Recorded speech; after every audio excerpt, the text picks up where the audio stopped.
Hello there, my friend. Welcome back to History for Thinkers, a show that brings history to life. In this episode, we are going to be getting to the bottom of the question of whether or not the Industrial Revolution has failed us.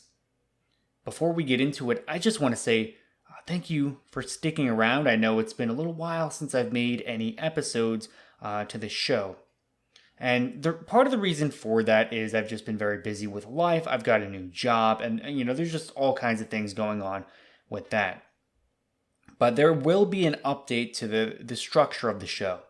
So basically, I'm breaking it down into two categories. So there's going to be the big one, the main show, History for Thinkers, and that is where we kind of go through whatever topic, right? Like we've covered Nietzsche and the history of meaning. We've talked about geopolitics, why the UK dominated the world, things like that.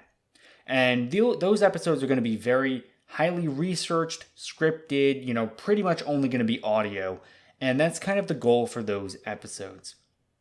Now, what we're doing here is actually going to be part of the Notes series. So History for Thinkers Notes is a separate show, kind of, right? Maybe a subsection, right? We'll call it a separate show, separate podcast feed at the very least.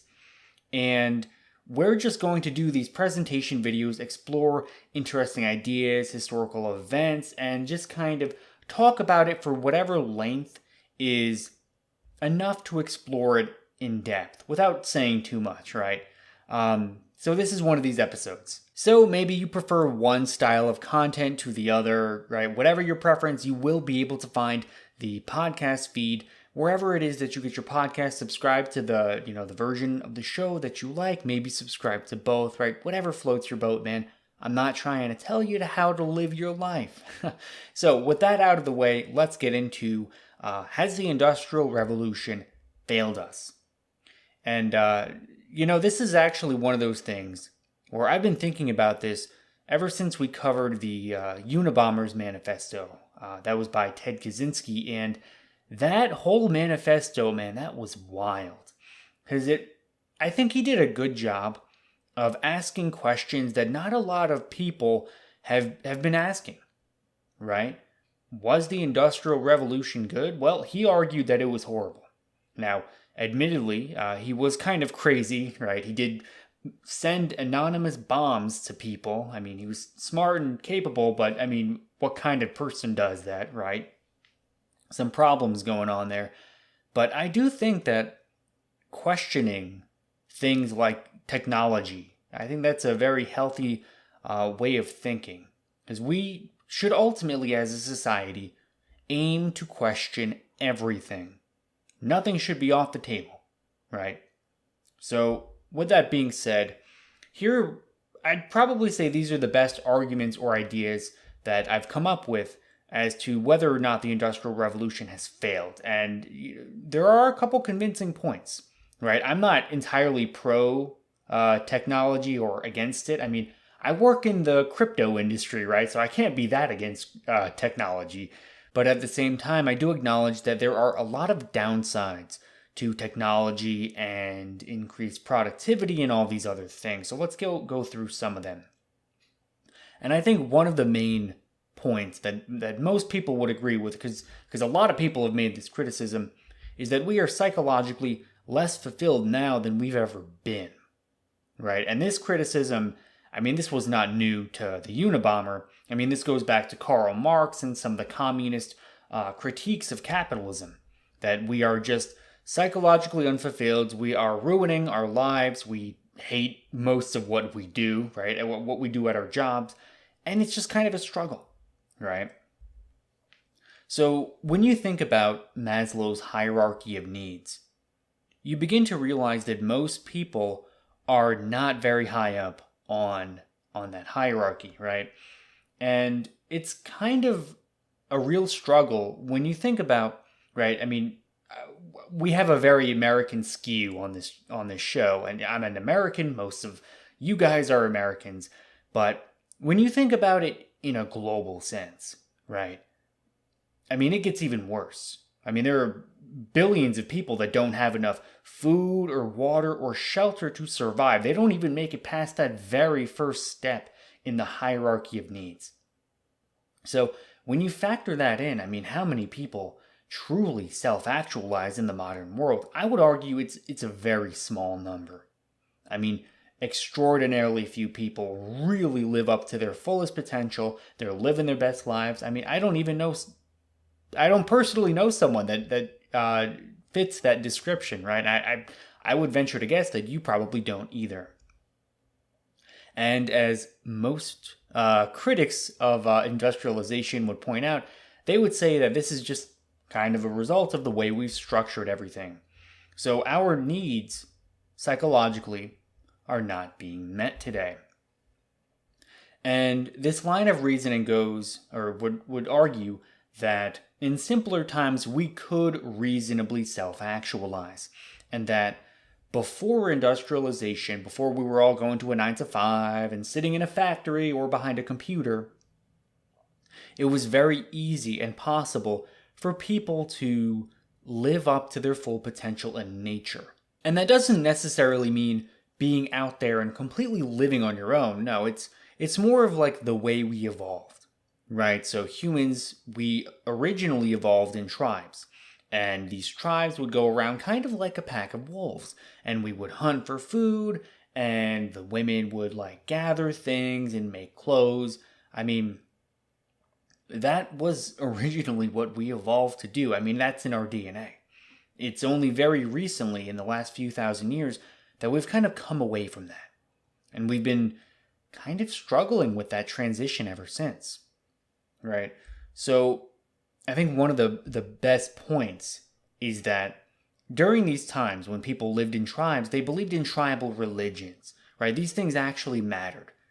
Today, we've kind of proven that, right, there probably is no God. I mean, it's very easy to be, if not agnostic, an outright atheist these days. I know we've all kind of gone through that phase, and people kind of struggle with that because it's like, well, where do I get my meaning in life, right? You know, God is dead, and you know, that's not new either. But I mean, today it's very difficult to be religious, right? It's kind of a leap of faith, and there's always been that leap of faith throughout history. But today it's like, you know, we can kind of prove that supernatural things don't really happen, right? That won't always stop everyone from believing, but I mean, if we're just going to be honest, right? You and I know that, right, Jesus Christ probably wasn't literally walking on water, right? We haven't seen it ourselves. It's never been proven that could even happen.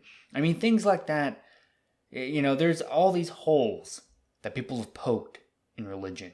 But during tribal times, there was none of that. There was no science to make us second guess the existence of God, or maybe the gods, right?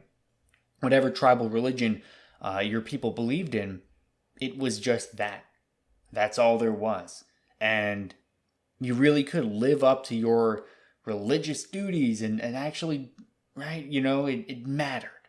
In a way that if you or me were to go back in time and we were to try to live with these tribal people, we just couldn't. It wouldn't make sense. We would know on some level that, you know, Zeus or Thor or, you know, whatever religion the tribe believes in, we would know that it's not real. We would know it's a myth. So, I don't know. I feel like in some ways we have really robbed ourselves of something special there. And you have to really think about it in terms of comparisons, right? The average tribesman was probably pretty content with life. You compare that with the average person today, and I'm not sure you could really say the same thing. I mean, you think about some of the statistics, right? Divorce, drug use, depression, suicide. I mean, right? If you look at Deaths of Despair alone, which is a really great book, very crazy read, and you won't be the same after it. But, I mean, Deaths of Despair, right? Things like drug use, alcoholic, liver disease, and suicides. I mean, it's wild. I mean, we're talking hundreds of thousands of Americans every year die from these things. It is not a joke. Most people are not that happy. And were people always this miserable? I don't know. We don't have any data. We can't go talk to the tribesmen, right? They're long gone. They're dead. So we don't really know. But I would venture to guess that they were happier. All right, we can't prove that though, so we could chalk that up to conjecture. Now, one of the things I do find interesting though is kind of taking this psychological approach to these things. So when Nietzsche wrote that God is dead and we have killed him, he was kind of observing that we've become too scientific, too modern, that we've basically gotten rid of our meaning. And he kind of spins it later on in his career that it's up to us now to create our own meaning. But let's be real here. It is extraordinarily difficult to create your own meaning, your own worldview, right? I mean, it's just, most people cannot do it. Even the smartest people really have a hard time doing it. There is a reason that for thousands and thousands of years, we've come up with one good myth, one good story, and then just everyone else kind of joins along, right? That's how most religions have happened. And then you look at something like Christianity, I mean, that just swallows up entire, civilizations, right? Billions and billions of people. They just go to the best religion. That's how it works. Now, one of the more interesting ideas I find is from the Bible itself, actually. You think about Adam and Eve. When they lived in the Garden of Eden, they were ignorant, right? They had no knowledge of good and evil. And it wasn't until the snake came and kind of tempted them with the apple of knowledge. And that's when everything went downhill from there, right? They became aware of things. And I think in some very strange archetypal way that this was commentary on knowledge itself. That we may learn all these things and discover things and in science, right? But even if we do them, we don't know what to do with it. We can't use the knowledge properly. Or, in most cases, we use it horribly. Right? Most inventions, you could make a pretty good argument that they've been used in a not so great way. It kind of reminds me of like Oppenheimer and the guys that worked on the nukes. Deeply remorseful. I mean, a lot of those guys really regretted making nuclear bombs because look how we used them. It's rough, man. It is really rough. Now, another interesting point is that we are kind of not living up to, right? I think we covered that we're not living up to these hierarchy of needs, but we've also lost something along the way of these coming of age rituals, right? So in Africa, one of the most popular coming of age rituals was killing a lion. This was something that forced you to really go from being a boy to a man.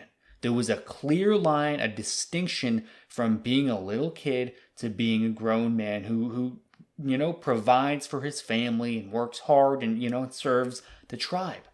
We don't have that anymore. And without that, I think that we've got, it's not just me that thinks this, right? But we've got an epidemic of men who act like children. And I think that a lot of what people call toxic masculinity is actually a result of boys who don't really become men. All these guys, right? When you don't let your wife take a job because it would mean she makes more money than you, that is a childish thing to do. That doesn't make you masculine. That doesn't make you a man. A real man would be like, oh, okay, I want what's best for you, and we can both get better, and it doesn't matter if my wife makes more money than me. That's what a man would say, right? But because we've got this perpetual boyhood, this insecurity, fragile masculinity, I mean, if something like that makes you feel so threatened, I mean, there's something wrong there, right? There's something wrong with you. Um, and that's an entire interesting rabbit hole to go down. I won't get into all of it right now. But there is a book I do recommend you check out. It's called King, Warrior, Magician, Lover: Rediscovering the Archetypes of the Mature Masculine by Robert Moore. That has been, I'm actually listening to a podcast on that and reading it a little bit, and it is so fascinating because you will, man, I'm telling you, the Jungian psychology, some of this stuff just explains away so many things. But I do think that this is one of those things that we've kind of lost along the way, and I would attribute a lot of it to this massive transition with the Industrial Revolution, right? It all goes back to us becoming scientific and modern, and we don't believe in anything anymore. There's only science, and right, science doesn't give you meaning in life. It doesn't, and it cannot. And if you try to, you're gonna fail, right? So here's an interesting statistic. I know I don't do too many stats on this show, although I probably should. But this comes from Johns Hopkins, and they say that, quote, about 1 in 4 adults suffers from a diagnosable mental disorder in a given year. So, I mean, that's a lot of people, right? That is a lot of people. 25% of people suffering from diagnosable mental disorders. Did humans evolve to have mental disorders? What evolutionary purpose would there be for so many people being mentally ill?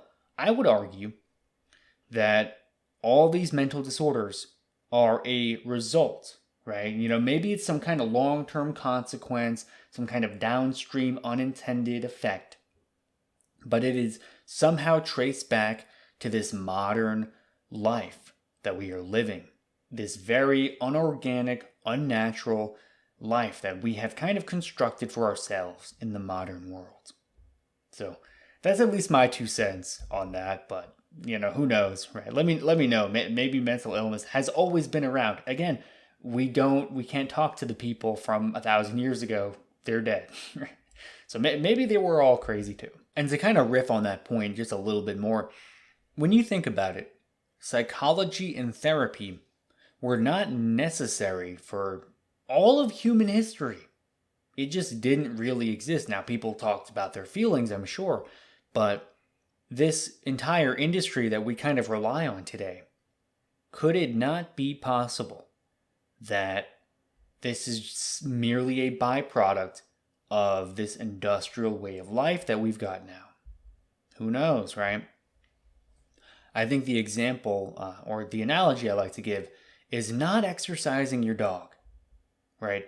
If you are a dog owner, you know that if you don't get them outside, you don't run them around a little bit, play some fetch, they are going to be a horrible dog. They're going to be an asshole. They're going to tear things up, destroy things in the house, go to the bathroom all over the place. They're just going to make your life a living hell. And it's because the dog's purpose, right? It is not living up to its destiny. It is not doing what it was born to do. Could the same thing not apply to people? We are not stimulating our bodies and minds in the way that we were meant to. I think probably the best example I've come up with is how there are all these children, particularly little boys, they go to school and they can't sit still. And they're just all over the place, and they don't want to sit in a classroom and listen to some teacher ramble on about boring crap that no one cares about for 8 hours a day. They don't like it. So what do we say? Oh, they've got ADHD. They've got some kind of disease. Let's put them on some Ritalin and that'll fix everything. Obviously, it can't be the system itself, right? It's not that there's something wrong with school, that it's unnatural. It's obviously these kids have a mental disorder, right? I mean, everyone goes to school, right? You can't do it? What's wrong with you? And that's the kind of line of thinking that we as a society tolerate and accept as normal. And I think therein lies the problem. When there is a widespread issue that, thousands or maybe millions of people have, maybe they're not the problem. Maybe The problem is a downstream, unintended consequence from living an unnatural life. But enough on that. We've kind of riffed on, on that. Let's move on to another interesting criticism of industrialization here. And the idea is that the Industrial Revolution made life for the poorest people worse. And this is actually something I've not seen many people make. So this might be the one time I've had an original thought. So, credit to me, right? Donate some Bitcoin for that. So when you think about the food that we eat, even the medicine we take, everything is cheap, everything is poisoned. When something is readily available and it appeals to the poorest people, right? The only way that it's cost effective to make it so affordable is to use some kind of artificial sweeteners, right? Some kind of chemical, some kind of process that probably isn't good for using it. Now, when you look at a lot of these companies, these corporations that make this kind of stuff, probably the best example being McDonald's, when they do that, you'll notice something interesting. Often the people that run these companies, they don't consume this stuff themselves. The people that are on the board of directors for McDonald's probably don't eat at McDonald's. They kind of have a feeling that it makes people unhealthy and diabetic and depressed and all these other horrible consequences. But, it's a market. There's money to be made, so why not? And that is a real problem, isn't it? Because now you have an incentive to essentially create poison. And then, right, I try to eat healthy. I personally do my best. I've got this meal delivery thing that comes to my house, but even then, sometimes it's a struggle, right? It should not be this miserable, horrible chore to eat healthy food. I don't know what the statistics are for people that are obese or overweight or have some kind of health problem related to the food they eat, but this is all new. People haven't been chronically obese for thousands of years. This is a very new thing. And, I'm not a scientist. I can't tell you exactly why. I've read some things. I've read things like, it has something to do with messing up our gut bacteria, and we don't know when we are full because there's all these chemicals that are in the stuff, and it messes our stomach and mucus and membranes, and it's over my head, right? I'm not a scientist. I'm a very stupid person. Not smart enough to have an opinion on it. But the point is, something here is wrong. Something here is very wrong with the food that we eat.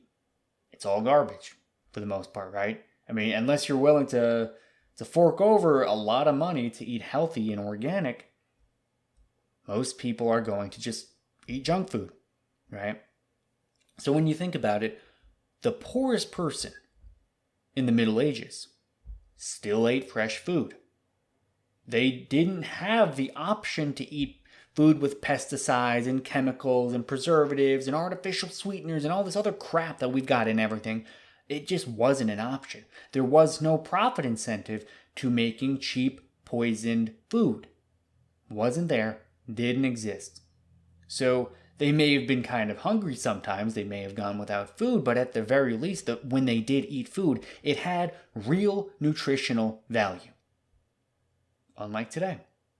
I live in a pretty rough part of the United States. I wouldn't say rough because it's not violent, but it is poor. And I live in the Bible Belt, and I see people, raising kids, and sometimes the only time these kids get to eat is at McDonald's, because that's all their parents can afford.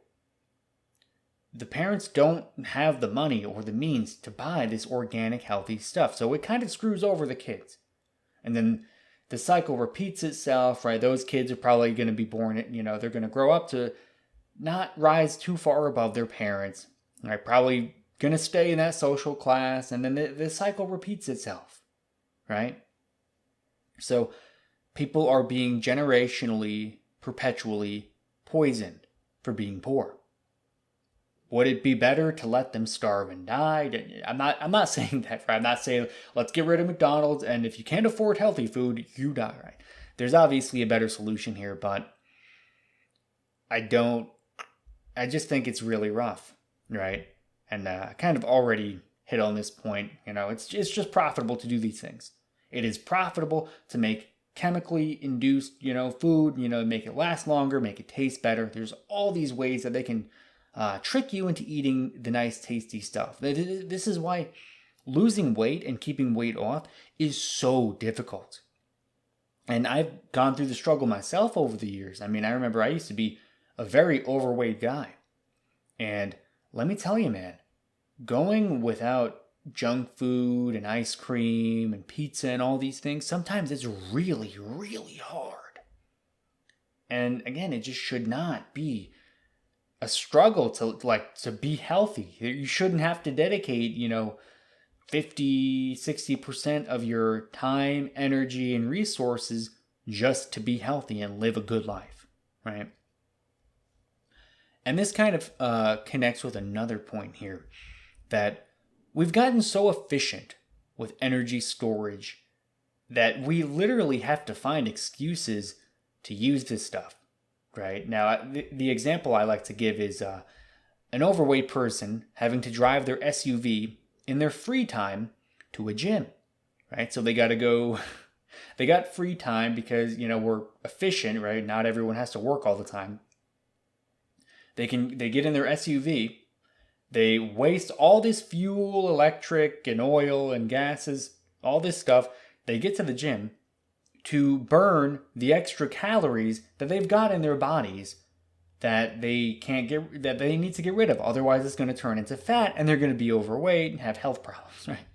Like, that is so insanely efficient with energy. I mean, we literally have to find excuses to just waste it. I mean, for nothing in return, right? Just to be healthy, you have to go and run miles or lift weights. It is insane when you think about it. And this might be a little disconnected of a point, but it's interesting to think about. Humans are the only animal that must pay to live. And then to live well, you gotta pay a lot, right? Right? Squirrels over here, they're just laughing at us, man. They live in that tree for free. Those nuts, 100% free. Us, you want to live? You gotta pay some money, right? Now, I don't know if you know who Naval Ravikant is. He's kind of a tech bro, VC kind of guy. And he's very wise. I have a lot of respect for him. But something that he said in public before is that he would rather be a poor person today than an aristocrat in medieval France, right? Hundreds of years ago, where they just don't have the same technology. I would actually take issue with that. And I would say that it would be better to live back then. Even as, not just as an aristocrat, but even as a poor person. Because the poor person today, right, you think about the psychological needs not being met. You think about all the health problems that we've got today, right? If you're poor, it's just a matter of time that you're going to end up with some kind of condition, some kind of thing that you got to pay a doctor a lot of money to take care of, right? Even poor people in, medieval France didn't have to worry about that, right? Especially if you were an aristocrat, man, I would say life was pretty good.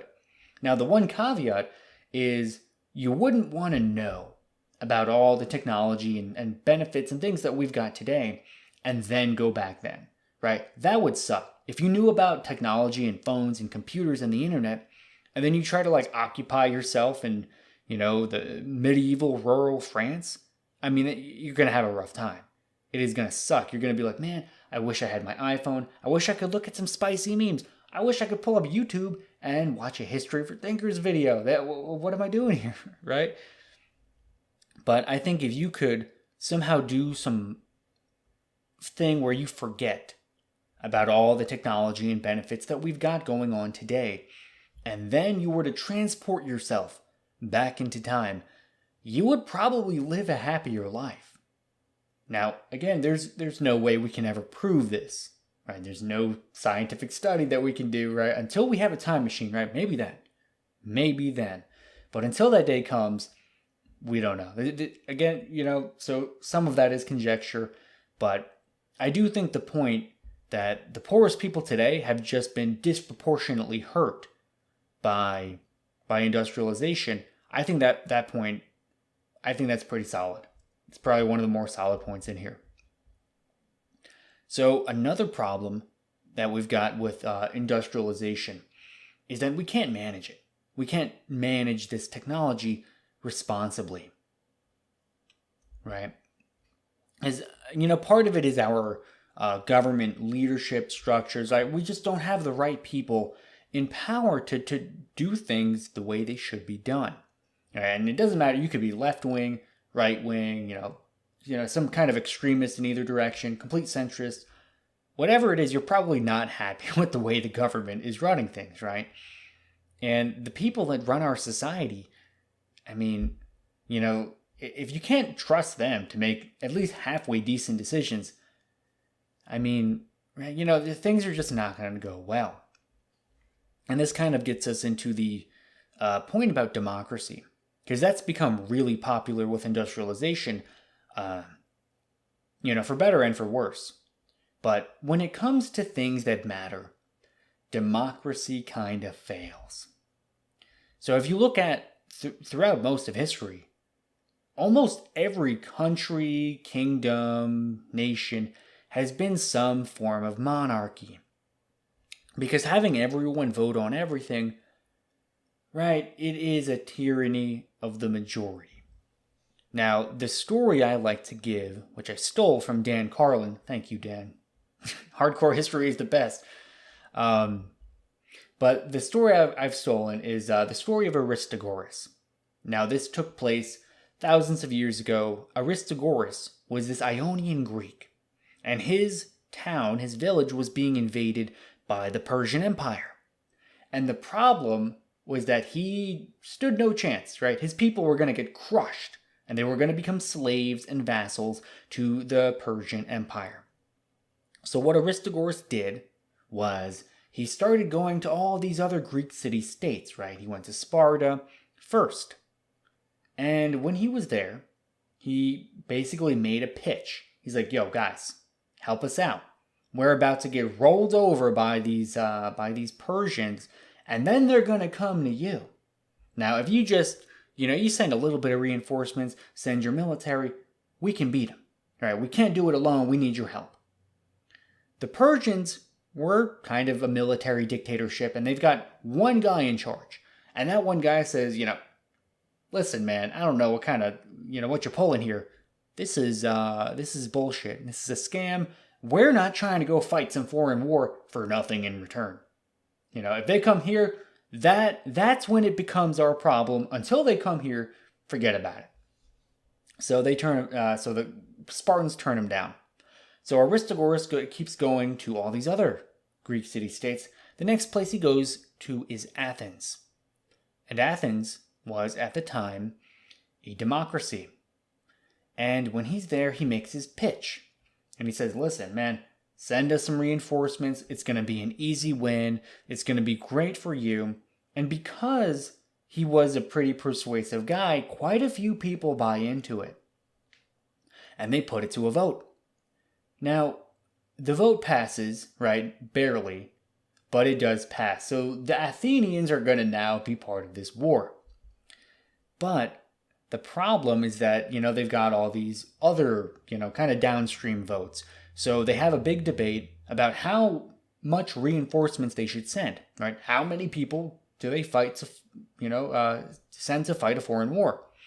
And what they end up doing is they have a compromise. So they send enough people that the Persians will definitely know that the Athenians sent people over, but not enough to actually make a difference in the war. So the Athenian military, they sail, they go on over to Ionia with Aristigoros, they fight the Persians, and they get crushed. Completely crushed. It didn't even matter that they showed up. The dudes got slaughtered like it was nothing. And then the Persians were really pissed off. So they start sending their people to Athens. And, and that's kind of when we get all these, the wars between the Persian Empire and the Greek city-states. So it all could have been avoided had they just not had a democracy. So sometimes it's better. I'm not going to say always. I'm not, a pro-dictator or pro-monarchy or whatever, but it does have its problems. And I think that story kind of shows what those problems are. However, on the other end of the spectrum, having a central authority in charge of a large country, that always ends badly, right? It doesn't matter if it's a fascist dictator, right? It could be Mussolini, it could be Hitler, it could be Mao Zedong, it could be Joseph Stalin. It doesn't end well for anyone involved, right? So democracy has its problems. Central authorities, right, monarchies or fascism, that has its problems. So what do, right? I don't know. I don't know what the answer is there. But right now, where we've got kind of, at least in America, we've got this pseudo-democracy. I know technically it's a constitutional republic, but really what we've got going on is an oligarchy. The people with money make most of the decisions, right? The corporate lobbying. Whoever has the most money can pay the politicians the most money to, right, create legislation that's favorable to them. I mean, right now, if we really wanted to, we could pass laws that are good for the environment, right? We could pass laws that would change the incentive structure. They wouldn't even have to be like we criminalize cars or any crazy measures like that. It wouldn't even have to be out there. But we could simply put laws in place that make it more profitable to run a clean energy business. But we don't. What do we do instead? Well, we just kind of throw money at companies like Tesla. Meanwhile, Elon Musk gets rich. Profit, he's pocketing the difference. The cars that they make, these green electric cars, how great they are, cost $60,000, $70,000, which is completely out of the price range for most normal people. And the problem just still kind of exists. So nothing has really been fixed, but a lot of people got rich, right? Not you or me, but people got rich. So that's kind of the problem that we've got going on here. And I mean, when you really think about it, that is a recipe for disaster. How could we have good leadership in government when money is such a factor in the equation like that? Now, another really good example I think works here is that the entirety of Western infrastructure, especially America, is built to force everyone to be dependent on cars, gas, and oil. Those are things that big business loves. Because, think about it. How much of your income do you have to waste just on transportation alone? Right? And I know theoretically, right? Theoretically, we could just walk everywhere. We could, right? We could buy a $100 bike and just bike everywhere. The problem is in practice, right? As I like to tell communists, yeah, you got some nice theories there. They're interesting. They're worth exploring and maybe expanding upon. But theories are theories, and real life is real life. And that applies just as much to communism as it does to not being dependent on a car in America.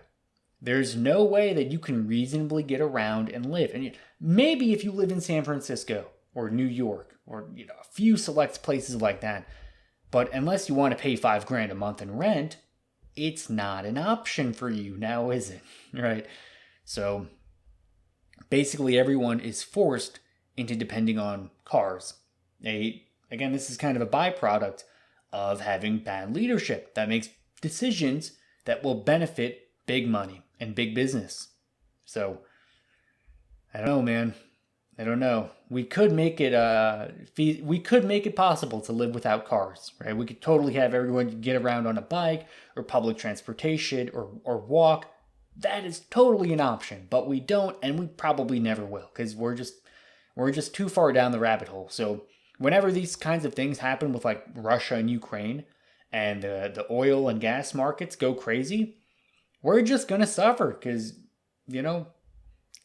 that's just that's the situation we put ourselves in, and we, unless we change the infrastructure, not gonna change. But let's move on a little bit.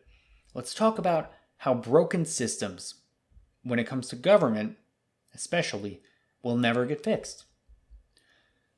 And the example I always come back to is the educational industrial complex. This schooling system that we've built and developed was originally created in Prussia in like the 1700s to brainwash people to being obedient factory workers and military soldiers. That is the entire purpose of this rote memorization, sitting in a classroom, listening to the teacher.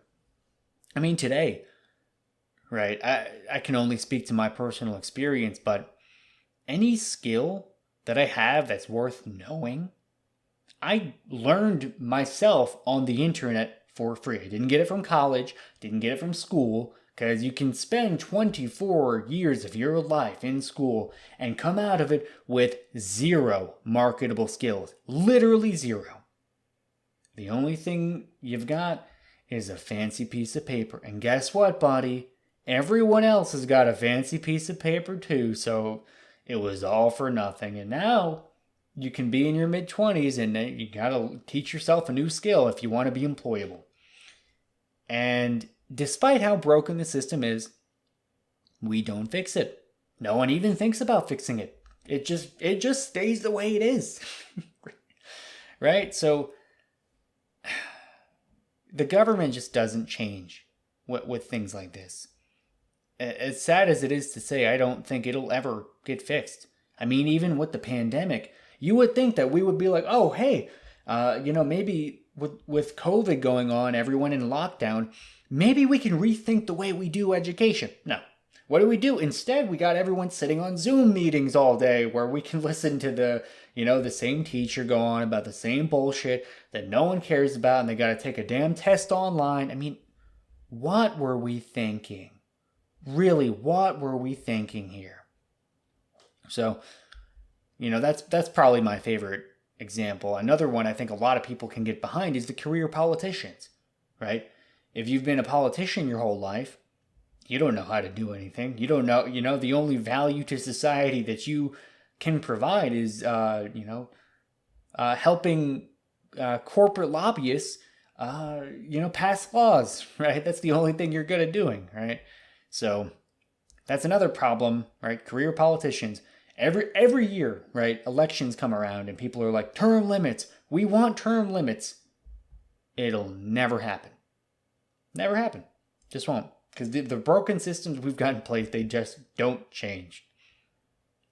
I think we've rambled on about the corporate lobbying enough at this point. I think you guys kind of get it. But again, that's universally popular, right? I mean, this isn't like a left or right thing. Everyone hates, how bad the educational system is, career politicians, corporate lobbyists. We all hate it, but it doesn't change. It won't get fixed because, we just don't fix broken systems. Now, a good example I like to give too is, the laws specifically, right? No matter how bad they are, we don't throw them out. So I don't know how familiar you guys are with the 1996 Telecommunications Act. But this one was a horrible law that basically destroyed media and made most people stupid. It's a gross oversimplification, but this law was actually passed by Clinton, and it was in the name of deregulation and, the free market, right? They always say the free market. But what that actually means is it allows all these media corporations to conglomerate and become low-key monopolies, right? I think a better word for it is oligopoly, because there's a couple of them. I think there's like 6. But they own everything. They own all the media, from the news stations, the, heck, a lot of YouTube channels and podcasts. I mean, even independent media, like this is the only way they can get their money. Sponsorships, things like that.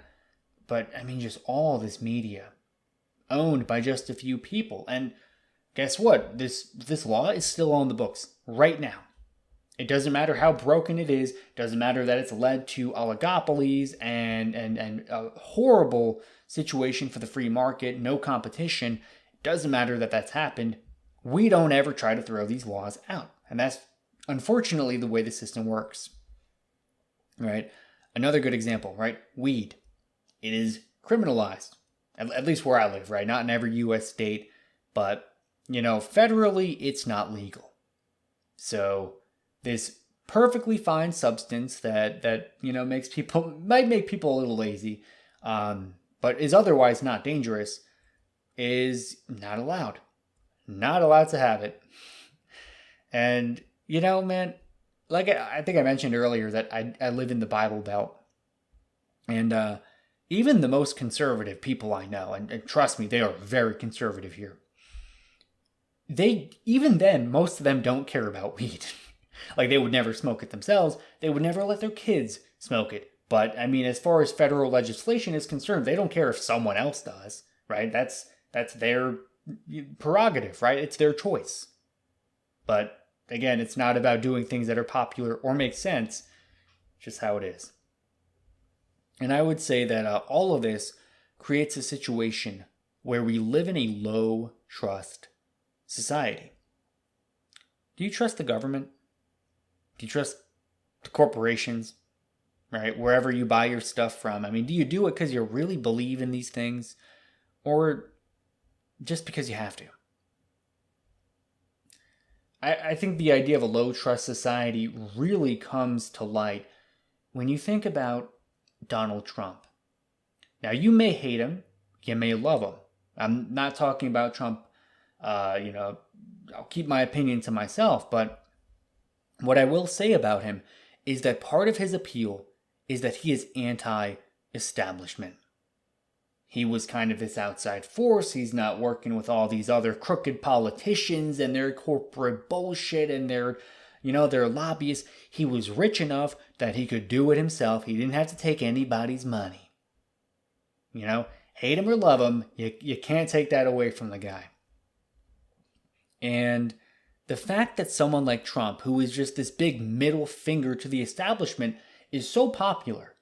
The fact that Trump got to where he was, I mean, he was the president. That speaks volumes to how little trust we have in our society. We don't trust the government. We don't trust people to do the right thing on their own. We expect to be scammed and cheated and lied to and manipulated every step of the way. I mean, even COVID, right? That's another, how many people are, deny that COVID even exists? Again, I know people like that, right?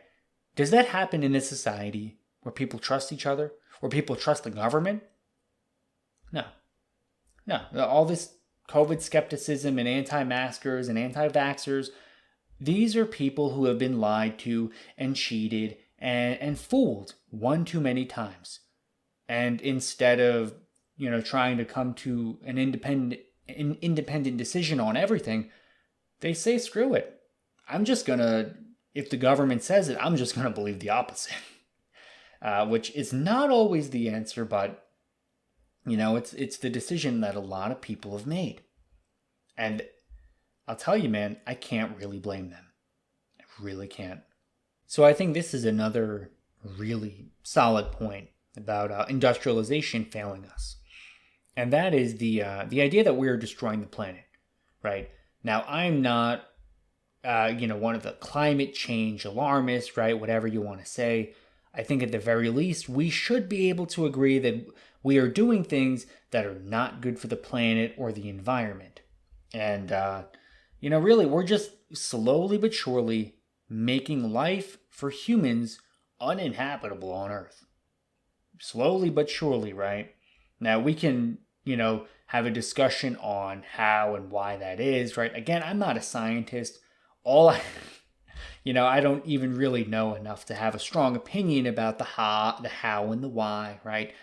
But what I will say, and I do believe this, is that we are making the planet uninhabitable for humans, right? And this is really just right. This more so than anything else, pretty definitively goes back to the Industrial Revolution and technology, right? You can't deny that. And then even if you think about, why so many people even deny that there is I don't want to use climate change, but this general destruction of the planet. The reason that there is so much of this is because there's a lot of misinformation about it, right? Because again, it's profitable to destroy the planet, to turn fossil fuels into gases and then, and sell them to people. And I mean, you look at the soaring oil and gas prices right now.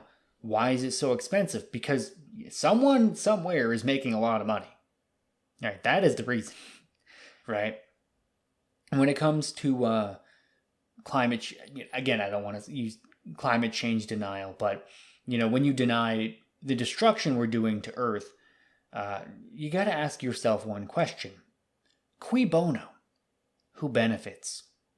Who benefits from everyone thinking that there is no climate change? We're not destroying the planet. Nothing's going on. Everything is fine. Who benefits from that? The people that are making money by destroying the planet, right? And again, these people, they've got the money. It's profitable to do this, which also means that they can, kind of influence the government to do what they want. So, I don't know how you feel about these things, but I think at the very least, you can kind of see the problem there. Even, let's say, even the most out there climate change alarmists are right. And let's say that we are all going to be dead in 5 years or whatever the timeline is, right? Even if that was the case, we wouldn't even do anything about it. I mean, if they're right, we'll just all be dead, right? That's just kind of the way it goes, because nothing will change. Nothing will change because unfortunately, we've got very bad incentive structures in place. And, again, it goes back into these broken systems. The broken systems don't change. And as a result, we are destroying the planet. But outside of that, I think another angle to this is that we are killing nature. Now, I think this is actually slightly different. Because when you think about, genetic modification, especially with plants, right? Everyone talks about GMOs, right? Genetically modified organisms. I think this is another good example of us doing things that we don't fully understand. And when we do it, we have all these horrible consequences down the line. But we thought, oh, hey, we could create some kind of new form of bee that's going to be great. And, then we've got killer bees everywhere. That's a crazy story. Look up killer bees in America. I think it was somewhere in Brazil, and they genetically modified this kind of bee, and it got loose, and now it's all over the place, and they swarm and kill you on sight, right, if they get you. And we can't really do anything to contain them. They're just out there, and they're gonna, right? And it's kind of like a hostile species, and they're just gonna destroy everything. And there's all kinds of these examples of us messing with shit that we should not be messing with because we don't understand all the possible down the line consequences that are gonna come with that. Right? I mean, God forbid, what happens when anyone can, do some kind of genetic modification? What happens when there's a, change your genes kit, right? Some kind of thing you can buy at home, you spend $500, and then you can change the DNA of your pet. What happens when that day comes? Let me tell you, man, something horrible, because it's just going to be all kinds of stuff all over the place. So here's a really upsetting example of us just kind of running amok with things that we don't understand. So I don't know how familiar you are with DuPont Chemicals. They are a chemical corporation that makes all kinds of, different things, and Teflon and, all kinds of stuff like that, home goods. But one of the problems with them is that they are just smart enough to make things that are convenient and easy to use, but still poison us, right? So some of the products that they make, they have some kind of, again, I'm not a scientist, I don't fully understand it, but they give off some kind of chemical. And that chemical then goes into nature, goes in the water, and there's no way to get rid of it. Like, it's just there. And it is there forever, man. And now with it, pretty much, I mean, if you're an American at least, it's in your system. You can almost guarantee that. And we just don't understand the stuff enough to be messing with it. The idea that we're going to allow anyone with enough money and resources and scientific backing to just do whatever they want with chemicals is a little crazy. Because people talk about how, cancer is going through the roof. And in part, this goes back to the chemicals that we've been experimenting with and things that we just don't know enough about, right? We're letting the genie out of the bottle. And we are poisoning ourselves in the process. So, I don't know. If you want to go get outraged, I'm talking like crazy outraged. I think there's an entire Netflix documentary about it. There's a whole bunch of podcasts that cover it. But look up DuPont chemicals, man, if you want a horrible story about how poisoned we are and, again, how broken the system is. Right? These people have poisoned everyone in America to some extent, and they are still open for business. They're still doing their thing, and they're probably doing it worse now than they were before. So, yeah, it's not good. And then I think we can all get behind not letting species go extinct, right? You think about wolves in North America, the natural predator to deer, and well, we've pretty much killed all the wolves, right? The farmers were like, oh, listen, man, I don't want to have to deal with wolves killing my livestock. So we shot all the wolves, and now there's basically none left, and now we've got deer running everywhere. I mean, I think a very common car accident situation is running into a deer or being hit by a deer, right? Growing up as a kid, on the way home from school, a deer straight up ran into the car my family was in. I mean, it's just crazy stuff. And again, when you mess things up, right? Whether it's killing wolves or allowing chemical corporations to do whatever they want, or you're genetically testing things, you create long-term consequences that, just can fuck everything up. And there's not really anything we can do to change it now. We can't bring the wolves back. We can't, control Z on the DuPont chemical thing. And, we can't, control Z on the killer bees either. So we've got this bad situation, and we just gotta live with it now. That's just life. This is just the new normal. And these are just a handful of examples I came up with off the top of my head. There are so many more. I mean, so many more. I mean, sea biology, and I mean, there's so many things that you can get into here. So those are some of the best arguments that I can come up with that, yes, the Industrial Revolution has failed us, and it's not a good thing.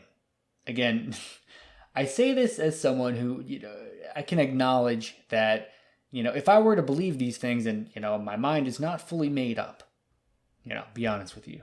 But if I were to, buy into 100% that the Industrial Revolution and technology is bad, right, that would make me a hypocrite. So, maybe it's one of those situations where we could acknowledge that there are these problems with technology and industrialization, but maybe there's a way we can fix things, right? I don't know what those solutions would look like.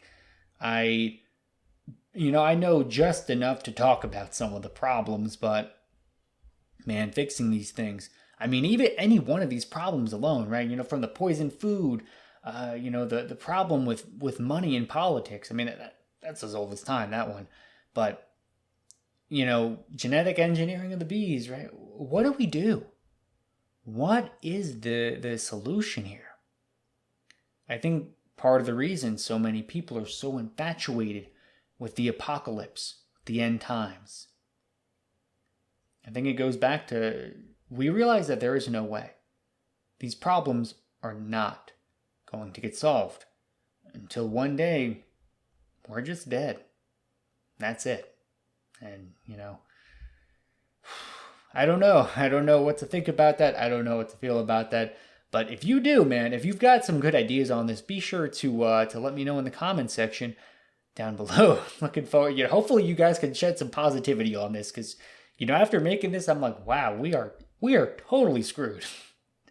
Right? But anyway, that's it for the episode. If you guys are interested in hearing a little bit more of a coherent argument on this, I do encourage you to check out the episode we did on the Unabomber's manifesto, the 5 most interesting ideas. I think you can get some real good meat and potatoes on this topic. So if you're interested in that, I will leave a link to that in the show notes or the description. But my friend, that is going to be it for the episode. If you want more content just like this, make sure to follow the podcast wherever you get your podcast feed, or subscribe to the YouTube channel. Thank you so much. This has been Michael from History for Thinkers. I'll see you in the next one. Peace out.